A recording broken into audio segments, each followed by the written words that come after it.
저도 사실 오늘 말씀을 좀 쉬고 싶었습니다. 쉬는 김에 저도 매주일마다 섬기는 자라서 나 또한 쉴 수 있는 방법은 없을까 고민을 하다 방법은 없다. 그러나 또 다른 방법은 있겠다라는 생각이 들어서 여러분들에게 선물을 드리려고 해요. 고개 한번 들어봐 주시겠어요? 오늘 말씀 어느 때보다 짧습니다. 제가 부임하면서 여러분들에게 약속했던 게 있어요. 저는 이효원 목사님보다 설교가 짧을 겁니다 라고 하는 여러분들에게 저의 장점을 말씀드렸는데 제가 최근에 저의 영상의 시간을 확인했는데 설교가 제가 더 길 때가 있더라고요. 그래서 이거는 나만의 메리트를 잃어버리는 거다라는 생각이 들어서 정신 바짝 차리고 다시 한 번 더 짧게 말씀을 전하고자 합니다. 오늘 말씀 정말 보다 짧을 거고요. 그리고 여러분들 오늘 본문 읽어서 아시겠지만 적어도 신앙생활을 오랫동안 해보신 분들이라면 익히 알고 있는 본문일 것이고 오늘 본문에서는 굉장히 주제가 명확하지만 뻔한 주제이기도 합니다. 그러나 오늘 우리가 사도행전을 강해하고 있는 중에 특별히 오늘 노피티 예배를 드리는데 하필 이 본문이 전문용어로 아다리가 착 맞았어요. 아다리가 착 맞아가지고 이 본문을 전할 텐데 여러분들 가벼이 들으시면서 짧고 굵게 말씀을 전할 때 그래도 보다 큰 은혜를 받는 우리 모두가 될 수 있기를 간절히 소망합니다. 오늘 SNS에 올라온 사진들을 보시면 여러분들은 어떠한 생각이 드시는지 모르겠어요. 저도 여러분들과 같은 인정받지 못한 MZ세대이긴 하거든요. 그런데 저는 이제 인스타보다는 페북을 많이 해요. 근데 페북에 올라온 사진을 볼 때마다 어떤 감정이 몰려오냐면 이 사람들 참 행복해 보인다라는 생각이 들어요. 그렇지 않으세요? 사진을 볼 때마다 참 행복한 순간들이 많이 그들에게는 허락되고 있구나라고 하는 생각이 드는 거죠. 근데 이 사진을 보면서 문득 이런 생각이 들었어요. 진짜 행복할까? 이 모습이 이 사진, 이 글을 올리는 게시자의 진짜 마음일까라고 하는 생각이 들더라고요. 그래서 재미난 거 한번 해볼게요. 이렇게 모인 김에 우리 셀카 한번 찍어볼까요? 진짜 찍을 거예요. 하나, 둘, 셋. 보세요. 사진을 찍자고 하면 우리는 자연스럽게 웃어요. 김치 포즈를 취해야 한다는 거죠. 근데 여러분들 진짜 행복해서 웃으셨어요?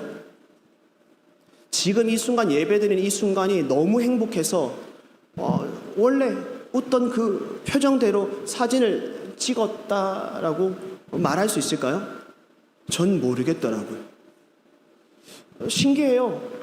이렇게 표정이 무표정인데 우리 사진 한번 찍을까요? 하면 자연스럽게 웃어요. 이 사진들을 우리는 SNS에 올린다는 거죠. 그러면서 그 순간에 진실된 내 감정이 아닌 어쩌면 꾸며진 내 모습, 어쩌면 다른 사람에게 비추어졌으면 하는 모습의 글들을 마치 나의 그 순간의 감정처럼 게시글로 올릴 때가 너무 많은 것은 아닐까라고 하는 생각. 쉽게 말해서 SNS의 모든 내용들은 저의 삶 속에 순간순간 반짝이는 행복의 순간들이 거의 대부분 게시되어 있을 때가 너무 많다라는 거죠. 우리의 신앙도 어쩌면 SNS에 올려진 게시물의 내용과도 같다라는 생각이 들 때가 너무 많아요.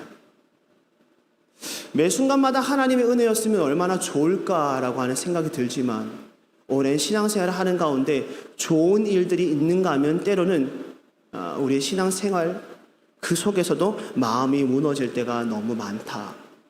근데 대부분 SNS에요. 내 신앙이 무너지는 글들을 올리는 사람을 제가 본 적이 별로 없어요. 대부분 성령에 충만하여서 교회에서든 신앙생활에서든 삶 속에서든 신앙생활을 하며 좋았던 것들, 은혜로웠던 것들을 대부분 게시물에 남길 때가 너무 많다는 거죠. 근데 이런 모습이 어디에도 빈번하게 나타난다? 여러분의 삶뿐만 아닌 교회에서도 너무나도 다양한 영역 속에서 나타나더라라는 거죠. 오늘 본문이 이런 내용이에요. 특별히 어떤 주제를 가지고 물질이라는 주제를 가지고 앞과 뒤가 완전히 다른 모습. 그래서 결국 그 사람이 어떻게 돼요? 죽음이라는 것을 맞이하게 된다. 충격적인 결말의 내용이 오늘 본문에 기록되어져 있다는 거죠. 단순히 물질 때문에 이 충격적인 결말을 주님께서 성경책에 기록해 두셨을까? 그렇진 않다는 거예요. 제가 이 본문을 얼마나 많이 한 주간 동안 묵상했겠어요. 근데 엉뚱한 질문이 저에게 오는 거예요. 조금 사람들의 그 시선과 마음을 속였을 뿐인데 죽음까지 맞이할 만큼의 심각한 문제라고 볼 수 있는가라고 하는 질문이었어요. 사실 이런 물질에 대한 잘못이 아닌 또 다른 잘못들 우리 엄청 많이 신앙생활, 교회에서 생활할 때 하잖아요. 근데 그렇게 따진다면 더 깊은, 어쩌면 더 크다라고 하는 죄악들을 이 본문에 비추어 볼 때 죽어 마땅하지 않은 사람이 누가 있을까라고 하는 생각이 드는 거죠. 근데 결론이었어요. 결코 하나님은 이 문제를 가벼이 여기지 않으시더라는 거죠. 즉 물질만의 문제가 아니다라는 것을 우리에게 오늘 본문을 통하여서 말씀해 주기를 원하신다는 거죠. 바라는 겁니다. 오늘 본문을 통하여서 우리의 삶 가운데 이런 모습은 없는지, 다분히 물질에 관련된 부분도 있겠지만 물질뿐만이 아닌 주님 앞에서의 합당한 모습이, 어쩌면 버려져야 할 모습이, 어쩌면 외식하는 모습이, 어쩌면 악과 뒤가 다른 모습이 없는지 한번 곰곰이 생각해 보시면 참 좋겠다 싶어요. 오늘 본문을 다루기 앞서서 원래는 사도행전 4장 36절에서 37절을 보시면 더 좋을 것 같아요. 한 사람이 등장하죠. 요셉이며 바나바라고 하는 별명을 가진 사람이 등장합니다. 잘 들어주세요. 그 사람이 성령의 이끄심에 따라, 다시 말씀드려요. 성령의 인도하심, 이끄심에 따라서 자기의 밭을 팔아 사도에게 드립니다. 이를 본 오늘 본문에 두 사람이 등장하죠. 아나니아와 삽비라입니다. 그들 또한 성령의 인도하심에 따라서 자신의 소유를 팔아서 사도에게 드립니다. 일치된 모습이에요. 자기의 소유를 팔아 드립니다. 여기까지는 일치입니다. 그런데 불일치하는 모습이 나타납니다. 어떤 모습이요? 요셉, 바나바라는 자는 전부를 드리는데 아나니아와 삽비라는 얼마를 감추고 일부만 사도에게 드리더라라는 겁니다. 그랬더니 아나니아 5절입니다. 어떻게 되어요? 엎드려져 혼이 떠나고 3시간 후 삽비라 또한 10절을 보시면 베드로의 발 앞에 엎드려져 혼이 떠난다. 무엇을 말합니까? 죽음을 맞이하게 된다는 겁니다. 여러분 무엇이 문제입니까? 지금 단순히 드린 금액이 부족했기 때문에 이 죽음이라는 것을 맞이하게 되었을까요? 아닙니다. 여러분들 하이라이트 표시해 주시겠어요? 얼마를 감추매입니다. 금액의 문제가 아닌 얼마를 감추었다라는 것이 문제입니다. 여러분들 한번 생각해 보시겠어요? 만약에 제가 가진 것 없지만 가지고 있는 것을 팔아서 주님께 일부는 나의 것으로 쓰고 일부를 주님께 드렸다라고 하는 것을 여러분들이 알게 되었다면 여러분들이 저를 향해서 비판할까요? 제 질문이 어렵나요? 자, 예를 들어서 제가 차를 샀어요. 그런데 최근에 이제 우리 교회 재정 상황을 알게 되면서 무섭네요. 그런 마음이 올까봐. 차를 팔아서 일부는 저의 중고차를 사기 위해서 일부를 제가 남겨두고 남은 금액을 주님께 드렸다라고 하는 사실을 여러분들이 알게 되었어요. 여러분들이 저를 향해서 비판할 것 같으세요? 아니다라는 거죠. 제가 무엇을 말씀드리냐면 아나니아와 삽비라가 자기의 소유를 팔아서 사도에게 드린 행위는 분명히 많은 사람들로부터 칭찬받아 마땅한 모습입니다. 그런데 이 일부를 감추었다라는 게 문제라는 거예요. 그리고 감추었던 것을 어떻게 해요? 묻는 거죠. 이것이 전부이냐라고 하는 질문이 어떻게 했다고요? 전부입니다라고 해서 감춤에 따른 거짓의 지금의 행위가 주님 앞에서는 문제였다라고 말하고 있는 겁니다. 그리고 여기서 얼마를 감춤에 따라서 감추다라는 원어가 노스피조아이라는 말입니다. 이것을 우리나라 말로 이야기하면 참복하다, 횡령하다라는 것을 의미하고 있어요. 이 의미를 잘 표현한 게 구약의 여호수아 7장의 내용인데요. 여러분들 아간 사건 혹시 알고 계세요? 아간 사건. 아간이 전리품 일부를 자기의 소유로 몰래 숨긴다는 거예요. 근데 이 전리품은 누구의 것입니까? 전쟁을 통하여서 얻게 된 전리품은 전적인 하나님의 것입니다. 그런데 아간이 자기의 소유로 생각하고 횡령을 한 순간 아간뿐만 아니라 그의 일가족이 모두가 죽음을 맞이하게 된다. 그 정도로 하나님의 것을 하나님의 것으로 여기지 않고 자기의 것으로 삼는 순간 이것은 횡령이 되어 버린다는 것이죠. 자기의 소유를 팝니다. 그런데 자기의 소유를 판다라고 했을 때 제가 앞부분에서 강조한 게 있어요. 보세요. 요셉이며 바나바라는 사람도 성령의 인도하심에 따라 자기의 소유를 팝니다. 근데 아나니아와 삽비라도 성령의 인도하심에 따라서 소유를 팝니다. 그런데 이 팔았던 것을 사도에게 내놓으려고 하는 순간 어떤 마음이 찾아와요? 이것을 전부 내어놓지 않겠다라고 하는 그 순간에 유혹이 찾아왔다라는 거예요. 성령의 인도하심에 따라서 판 것까지는 같습니다. 그런데 이것을 내어놓으려고 하는 그 순간 유혹이 찾아오매 이것이 나의 것이었으면 좋겠다라고 하는 그 유혹에 아나니아와 삽비라가 어떻게 됐다고요? 넘어갔다는 거죠. 그러니까 동기는 너무 좋다라는 거예요. 동기는 너무 좋은데 그 동기를 통해서 실행하는 과정 속에서 유혹이 찾아올 때 이 유혹을 이겨낼 수 있는 성령님의 도우심을 간구해야 함에도 불구하고 성령님의 도우심을 구하지 않은 채 자기의 의지대로 이 물질을 횡령했다라는 것을 이야기하고 있는 것이죠. 한마디로 말해서 성령의 인도하심을 외면한 채 위선적인 선택을 함으로 말미암아 그에 따른 대가가 무엇이었다? 죽음이었다라는 것을 우리에게 말하고 있습니다. 또 다른 한 사람이 우리에게 보여집니다. 삽비라라는 사람입니다. 그는 남편 아나니아가 한 행동을 알고 있었습니다. 2절 보시겠어요? 이렇게 기록되어져 있죠. 아내도 알더라입니다. 그리고 8절에서 베드로가 삽비라에게도 질문을 합니다. 그 땅 판값이 전부이냐라고 말이죠. 이에 삽비라가 어떻게 대답해요? 예, 이것뿐입니다 라고 이야기합니다. 이 말을 하기 전 아나니아는 죽음을 맞이합니다. 그런데 중요한 것은 삽비라는 이것을 남편이 숨긴다는 것은 알고 있지만 숨김에 따른 거짓에 따른 죽음이라는 것을 맞이했다는 것을 삽비라가 알지 못한 채 본인 또한 거짓을 하고 있더라는 것이죠. 어떻게 돼요? 그 또한 남편에 따라서 죽음을 맞이하게 됩니다. 이 대목을 통하여서 교회 내에서 우리의 관계에 대해서 좀 생각을 해보게 됩니다. 정말 삽비라가 아나니아를 정말로 생각을 했다면 그의 잘못을 알고 있는 것을 묵인하는 게 맞는가라고 하는 생각이 들었어요. 정말 내 남편을 사랑한다면 남편이 이것을 일부를 감추려고 하는 그 유혹에 따라서 반응하고자 할 때 알고 있는 것으로 그저 동조하는 것이 아니라 숨기려고 하는 이것을 두고 그러면 안 돼 라고 말해 줄 수 있는 사람이 아내가 되어야 되는 것은 아닌가라고 하는 생각이 드는 것이죠. 알고 있었어요.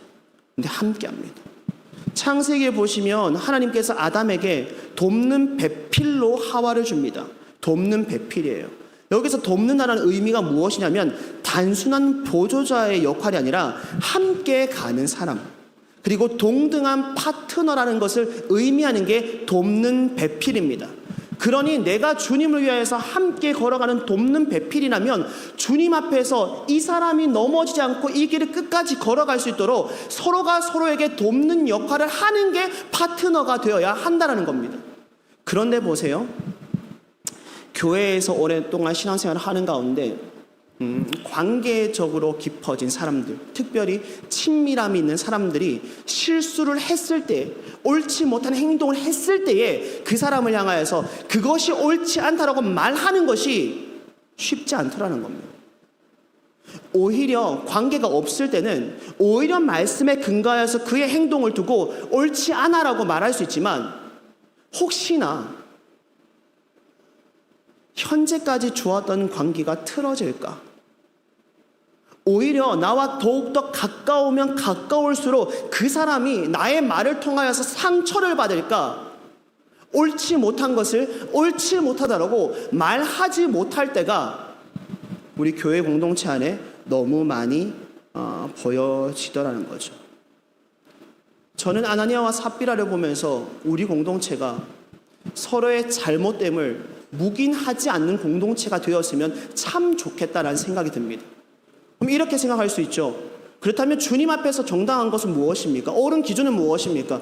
말씀에 근거한 것이 옳은 것입니다. 우리는 알고 있습니다. 말씀에 근거한 바른 신앙생활이 무엇인지를 알고 있습니다. 그런데 어쩌면 우리의 체면, 서로의 관계, 이 모든 것들이 틀어질까 염려하는 주님과의 바로 선보다 서로의 관계적인 것 때문에 그 사람이 주님 앞에서 옳지 못한 결정을 할 때도 알고 있음에도 불구하고 그 사람을 위하여서 침묵할 때가 너무 많다라는 겁니다. 부탁드리고 싶어요. 이 악마 편집하면 정말 안 좋은 말인데 잘 들어주세요. 서로에게 여당이 되고, 아니 악마 편집하면 이상하게 됐네. 그 말씀, 서로에게 여당이 되고 때로는 야당이 되는 관계가 되었으면 좋겠어요. 이 말 오케이 그냥 삭제합니다. 가장 가까우면 가까울수록 그 사람을 위하여서 때로는 모진 말, 때로는 맞는 말, 옳은 말도 그 사람을 위하여서 해줄 수 있는 그런 거 있잖아요. 제가 아내에게 때로는 모진 말을 합니다. 근데 그렇다고 해서 관계가 그 순간은 서운할 수 있습니다. 그만큼 친밀한 관계이기 때문에. 그런데 저는 그 사람을 위하여서 때로는 다시 말할게요. 제가 주로 듣습니다. 주로 제가 아내로부터 듣는데 서운해요. 그 순간 너무 서운합니다. 섭섭합니다.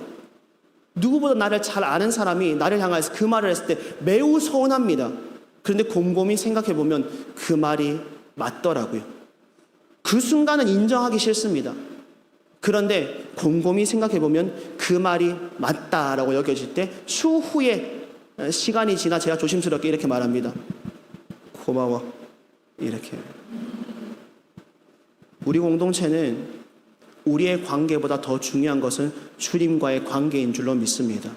서로의 관계보다 더 중요한 것은 우리 모두가 주님 앞에서 아나니아와 삽비라와 같은 위선적이지 않는 행동을 하는 것이 더 중요하다는 것을 여러분들이 기억해 주셨으면 좋겠습니다. 그래서 11절 보시겠어요? 이렇게 적혀 있어요. 온 교회와 이 일을 듣는 사람들이 다 크게 두려워하니라 라는 겁니다. 여러분 교회사를 보시면요, 교회라는 것이 외부의 박해로 인하여서 무너진 일이 거의 없습니다. 오히려 교회라는 공동체가 참 특이한데요, 외부로부터 박해가 있을 때는 오히려 교회가 더 똘똘 뭉치기 시작하고요, 더욱더 굳건하게 세워지는 것을 교회사의 역사를 통하여서 우리는 확인할 수 있습니다. 그런데 교회가 흔들릴 때가 있고 교회가 완전히 무너질 때가 있습니다. 어떤 박해일까요? 외부 박해가 아닙니다. 내부의 박해입니다. 내부에서 문제가 발생했다는 것을 묵인할 때 그것이 스물스물 많은 사람들이 알게 되면서부터 근간이 흔들리기 시작할 때에 교회는 완전히 무너질 때가 너무 많다는 겁니다. 지금 최근에 한국 교회를 여러분들이 한번 생각해 보십시오. 정말 외부의 박해로 인해서 교회들이 무너졌는가? 아니면 교회 내부에서의 무엇인가 문제, 어떠한 사람이 아나니아와 삽비라 같은 행동을 했음에 그것을 오히려 침묵으로 반응한 이들이 그 이들을 통하여서 교회가 완전히 흔들려 때로는 교회가 문을 닫을 때도 있더라. 근데 이 문제가 외부의 박해의 원인이 될 때가 너무 많다는 것을 우리는 보게 된다라는 겁니다. 그러니 우리는 무엇을 해야 돼요? 우리 안에 혹시나 우리가 옳지 못한 것을 묵인하고 있는 것은 무엇이 있는지를 여러분들이 생각해 보아야 합니다.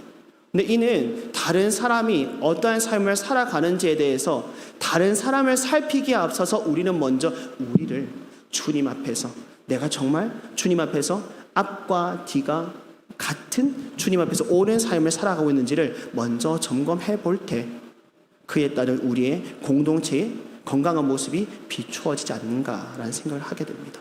우리 말씀 한 구절 찾아볼까요? 고린도전서 5장 6절입니다.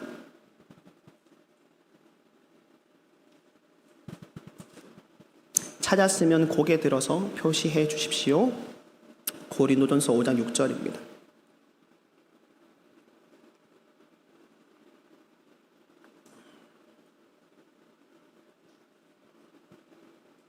네, 다 같이 읽습니다. 너희가 시작.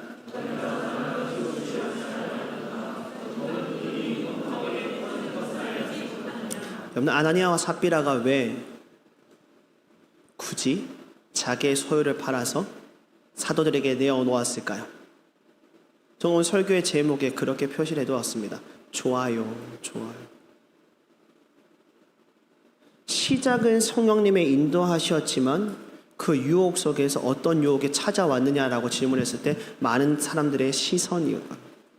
사람들에게 인정받고자 함, 그에 따라서 성령의 주시는 마음에 따라서 반응을 했지만 이것을 모두 내어드리는 것은 하지 못한. 사람들은 속일 수 있습니다.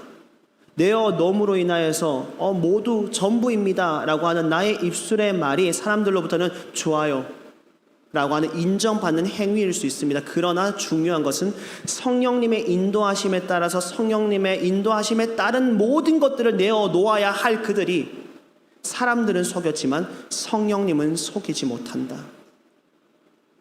보이는 건 속일 수 있지만 그 내면을 보시는 성령님을 속이지 못함에 따라서 베드로는 그들을 향하여서 심판한 것이고 결국 그들은 죽음을 맞이하게 되었다. 위선적인 행동으로 인하여서 초대교회가 이 사람을 통하여서 흔들릴 것을 베드로가 염려하여서 어쩌면 한 번의 거짓이 죽음을 맞이하기까지 그렇게 큰 문제입니까? 큰 문제가 맞습니다. 이거는 하나님과의 관계 속에서의 신뢰가 완전히 무너지는 행동이라는 것을 여러분들이 기억하셔야 되는 거죠.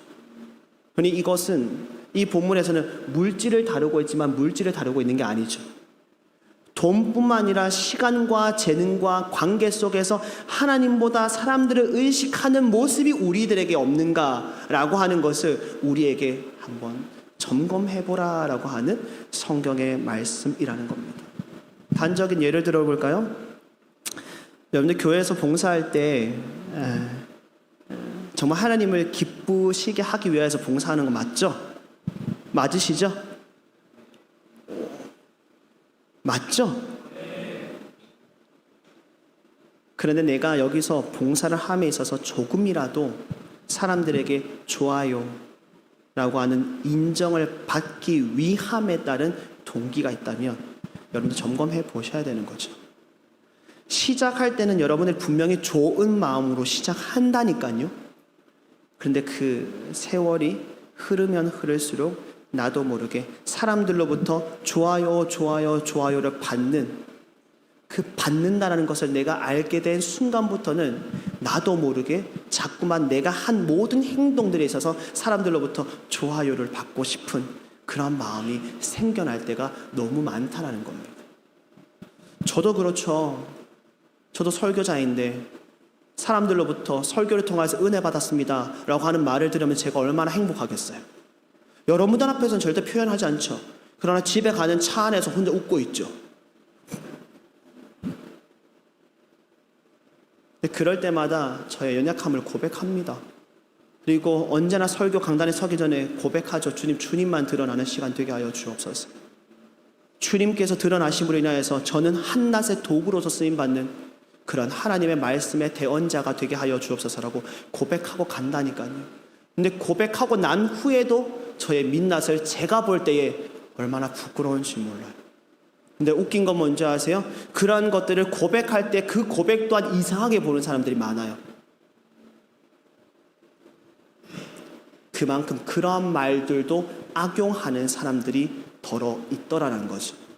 우리는 말 한마디를 할 때도 행동을 할 때도 사람들보다 주님의 시선에 민감하게 반응할 줄 알아야 합니다. 그리고 내 행동을 통하여서 주님이 나를 도구로 사용하신 것. 오늘 찬양할 때 은혜로 만들어가네, 은혜로 나섰다네. 무슨 말일까요? 이 자리가 나의 능력이 아닌, 나의 힘이 아닌 전적인 하나님의 은혜로 쓰임받는 자리라는 것을 내가 진실로 믿는다면 어찌 사람들의 인정이 나에게 힘이 되겠어요? 주님이 세우신 자리이기 때문에 주님께 인정받는 것이 최고인 줄 알고 교회에서 섬길 때에 비로소 전 그 말 너무 좋아해요. 나를 낮게 여기는 자를 주님께서 낮게 여기신다. 이 말씀 이해되세요? 나를 낮추는 자를 주님께 높이 쓰신다. 전 이 말씀이 성경 말씀에 기록된 게 삶에 있어서 가장 진리된 말씀이라고 생각합니다. 다른 사람을 낮게 여기며 오직 주님 앞에서 주님이 주시는 마음대로 다른 사람들이 인정이 아닌 주님께 인정받고자 일할 때 주님은 그 사람을 높이 쓰시더라고요. 그런데 오히려 다른 사람들에게 좋아요 받고자 하는 사람, 정말 놀라운 거 뭔지 아세요? 사람들도 압니다. 그런데 하나님은 더 잘 아시기에 그를 더욱더 겸손케 만들기 위해서 오히려 더 낮은 자리로 보내실 때가 많다라는 것이죠. 이제 말씀을 마무리할게요. 놀랍죠? 뭐 들은 거 없는 것 같은데 이제 반주 한번 해주시겠어요? 이 질문 좀 드려볼게요. 마지막 질문인데요. 아나니아와 삽비라와 같은 죄 없는 자가 있는가? 라는 생각? 저는 그냥 아나니아와 삽비라 본문을 계속 묵상할 때 그렇다면 교회 안에 죄 없는 사람이 있을까? 진짜 이런 사람들로부터 인정받는 거 전혀 무관심하게 정말 주님께만 인정받고자 하는 찐 신앙인이 있을까라는 생각을 좀 하게 되었어요. 근데 즉 아나니아와 삽비라와 같은 그 죄인의 모습이 우리 교회에도 우리 신앙의 삶 모습에도 너무 많이 나타나는 것을 고백하게 된다는 것이죠. 그런데 우리는 계속 우리에게 질문해 보아야 돼요. 나는 하나님보다 사람들의 시선을 더 의식하며 신앙생활을 하고 있는 것은 아닐까? 내가 정말 주님 앞에서 얼마나 솔직한 신앙인의 삶을 살아가고 있을까? 주님이 보시기에 합당한 신앙생활을 하고 있는가? 내가 하는 모든 교회에서의 그 섬김이 시작했을 때 그 동기, 성령의 인도하심에 따라서 지금도 여전히 그 마음 그대로 그 자리를 지켜내고 있는가에 대한 생각을 계속 해보아야 한다는 것입니다. 그래서 저는 이렇게 오늘 말씀을 정리할게요. 사람들로부터 인정받으십시오. 사람들로부터 좋아요 많이 인정받으십시오. 그런데 사람들에게 인정받고자 해서 인정받는 게 아니고 주님 앞에서 주님께 인정받고자 노력하십시오. 그런데 그럴 때에 자연스럽게 그 사람의 신앙생활의 모습을 본 그대로 닮아가고자 하는 이들이 말하지 않아도 그 사람의 모습을 보면서 좋아요라고 생각하게 될 것입니다. 주님 앞에서 인정받는 우리 모두가 되었으면 좋겠고요. 주님 앞에서 위선적이지 않는 신앙인이 되었으면 좋겠고요. 물질뿐만 아니라 여러분의 섬김의 자리, 여러분의 신앙의 모든 삶의 자리가 주님 앞에서 합당한 삶을 살아감으로 말미암아 좋아요. 주님의 관점에서 좋아요. 힘들지만 그 삶 살아내는 거 너무 좋아요. 그래서 당신의 좋음이 나의 기쁨이 되어요라고 하는 것을 고백할 수 있는 우리 공동체가 될 수 있기를 간절히 소망합니다. 아멘이십니까? 한 주간 승리하시고요. 하나님께 좋아요 많은 칭찬받는 우리 모두가 될 수 있기를 간절히 소망합니다.